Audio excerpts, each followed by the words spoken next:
Dear students, we are going to start with radar once again. As a being, you have problem with audio as far as last radar video lecture is being considered. So that's why we are repeating it again. Radar is radio detection and ranging that is used to detect the target and also used to measure the range of the target. That is to measure the distance between the radar and that of the target. By using the microwave radiations, doesn't matter whether target is movable or fixed. Target may be in the air, target may be on the land, target may be in the ship. Anywhere the target it may be.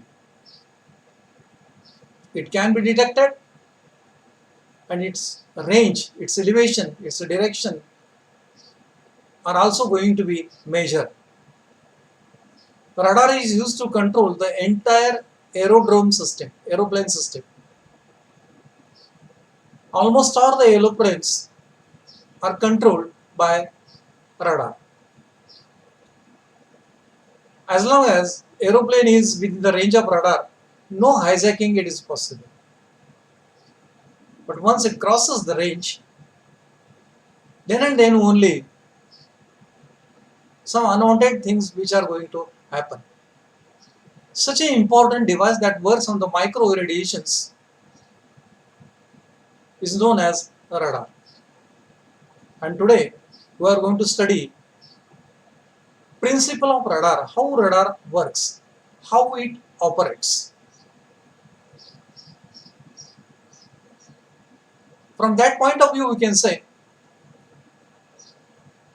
radar is radio detection and ranging can be used to detect the object and measure the range, direction and elevation of the remote object. It works on the principle that high frequency radio frequency signal are reflected by conductive target like aeroplane, missiles, ships, automobiles, etc. This means that from the radar, micro radiations having the high frequency are emitted. Those are allowed to incident on the targets like aeroplane, ships, missiles, automobiles. From that they are reflected. The reflected signal is received again at the radar by measuring the time required to transmit and receive the signal to and from the target, and also by knowing the velocity of the microwave radiation, one can determine the range, one can determine the distance. And the glimpse of target, its image is going to be produced on the screen of the radar. The micro radiation travels with the velocity equal to velocity of the light radiations. That means velocity is always known. Only the thing is that one has to measure the time of transmission and reception of the micro radiation between radar and that of the target. The target may be aeroplane, missiles, ships, automobiles, anything it might be. This is a simple principle that can be used. Once you know the velocity, once you know the time, one can calculate the distance between the target and that of the radar, to which we can call it as it is range of the target. The signal is transmitted towards the target and reflected signal will be picked up by the receiver. The reflected signal is called as the echo signal, then the distance of the target, direction and elevation can be determined, which is represented in this particular figure. So here is the radar. This is the omnidirectional antenna. From the radar, the microwave radiations are transmitted. It reaches to the target. From the target, it will be reflected. While reflecting, it gathers the information about the target. The reflected echo signal will be received in the radar,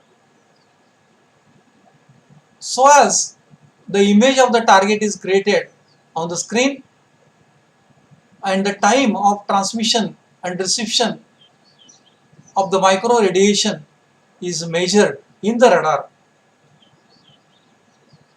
By knowing the velocity of the micro radiation, one can determine the target or target range or distance between radar and that of the target.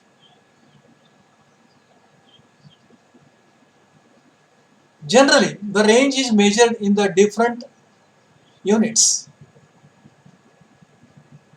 In a space, nautical unit is especially used to measure the range of target.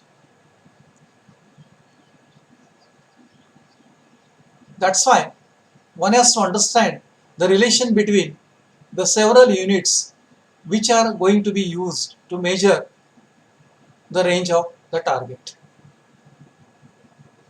Dear students, the distance of the target is determined by knowing the speed of radio signal transmitted and the time required to reach the reflected wave back to the radar. Means one has to know the speed of transmitted signal and also the time required to transmit and receive the micro radiation between the target and the radar. By knowing that, one can determine the distance or range. The speed of RF is 3 into 10 raised to 8 meter per second, that is equal to velocity of the light radiation. This is same as that of 186,000 miles per second. In miles, it is 186,000 miles per second. In meter, it is 3 into 10 raised to 8 meter per second. But radar uses nautical mile as a unit to measure the range. 1 mile is equal to 5,280 feet and 1 nautical mile is equal to 6,076 feet. The speed is 162,000 nautical mile per second. If we are using nautical mile as a unit, then speed considered as 162,000 nautical mile per second. Radar mile is unit also used, that is 6,000 feet. Thus, by knowing the speed in miles per second, we can determine the time it takes to travel the distance of 1 mile. For example, suppose it takes 5.376 microsecond to travel 1 mile, that is 6.70 microseconds for 1 nautical mile. For 1 mile, 5.367 microsecond. For 1 nautical mile, it is 6.17 microsecond. Means now we have time required to travel a 1 nautical mile, that is equal to 6.17 microsecond. It is fixed now with the speed of 162,000 nautical mile per second. We have now speed, we have a time for 1 nautical mile. Means if the micro radiation travels 6.117 microsecond, then the distance covered will be 1 nautical mile. For a target exactly at 1 nautical mile away, total time required is 6.17 plus 6.17, that is 12.34 microsecond. That is to and fro. Both include 6.17 plus 6.17, that is 12.34 microsecond. Therefore, the distance, the range can be measured as distance is equal to time required upon 12.34 microsecond. 12.34 second for 1 nautical mile. For 1 nautical mile, 12.34 microsecond. Then just measure the time required between target and the radar, put it here, divide by 12.32 for microsecond, we will get the range of target or distance of target. This is the principle that is used. Distance is equal to time measured upon 12.34 microseconds. Suppose time measured is 33.7 micro, this is an example, microsecond, then the distance is equal to 33.7 upon 12.34, that is 2.73 nautical mile. The distance is also measured in yard. Yard is another unit in which the distance is measured. RF signal travels 328 yards per second. Therefore, we can write it distance is equal to 328 T upon 2. That is 164 times capital T. T is the time required to transmit and receive the micro radiation from radar and the target. For example, suppose we have obtained T is equal to 4.8 microsecond. Then the distance is equal to 164 into 4.8. That is equal to 787.2 yards. So in yard also the range is measured. The range of the target is determined by using radar either in nautical mile or in yards. The strong reflected echo is obtained with high transmission frequency and short wavelength. If the size of target is quarter the wavelength or more, the reflection is strong or it is optimal. Shorter the wavelength in comparison with the target, the resolution is better.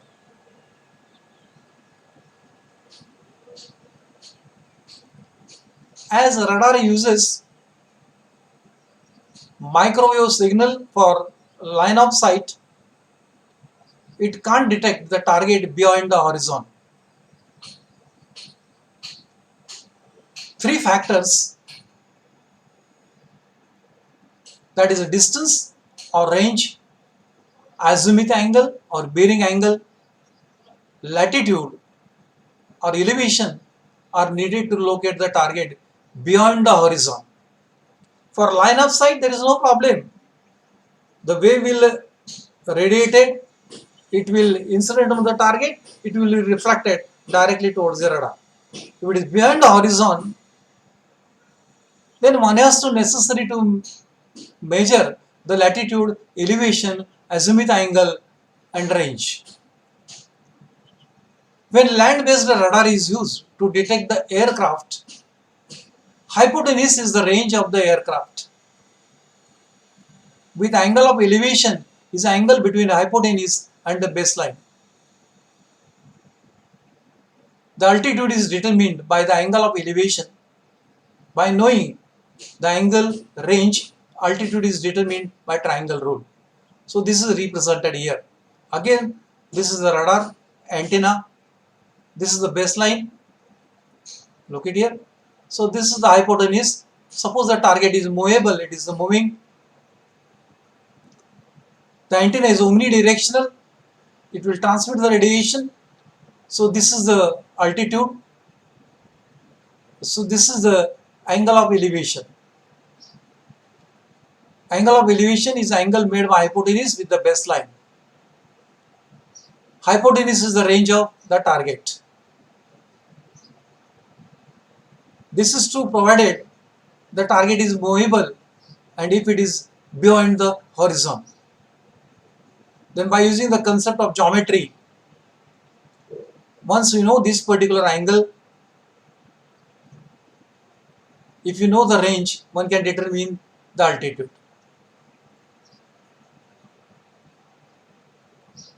By using the cosine rule or even by using the Pythagoras, one can determine the height also.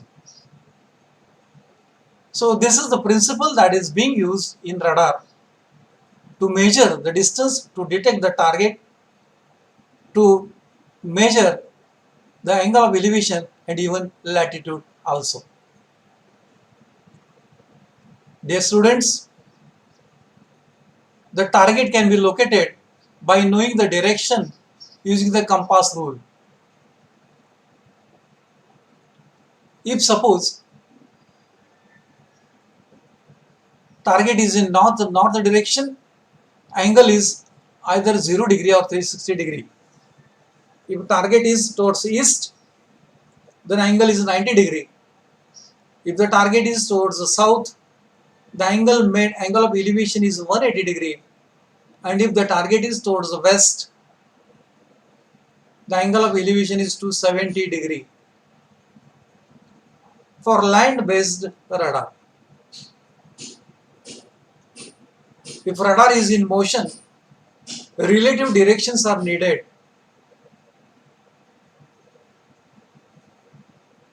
If the target is moving straight, then angle made by that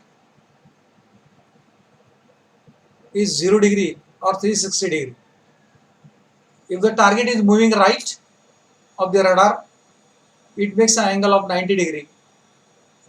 If target is behind the radar, it makes an angle of 180 degree. And if target is left to the radar, then it makes an angle of 270 degree. By using these construct, even one can determine the direction of that particular target also. The directional antenna on the radar determines the direction of a target. Narrower the beam width of antenna, precise the determination of the target. Horn and parabolic antenna can act as transmitting and receiving antenna. Altitude of the target depends upon vertical beam width of the antenna. Dear students, this is the principle that is used in radar to detect the target, to produce the image of the target on the screen, to measure angle of elevation, to measure altitude, and also to measure the range of the target. Dear students, today we'll stop here only as far as understanding of the principle of radar is considered. Next time we'll go for one of the type of the radar known as pulsed radar.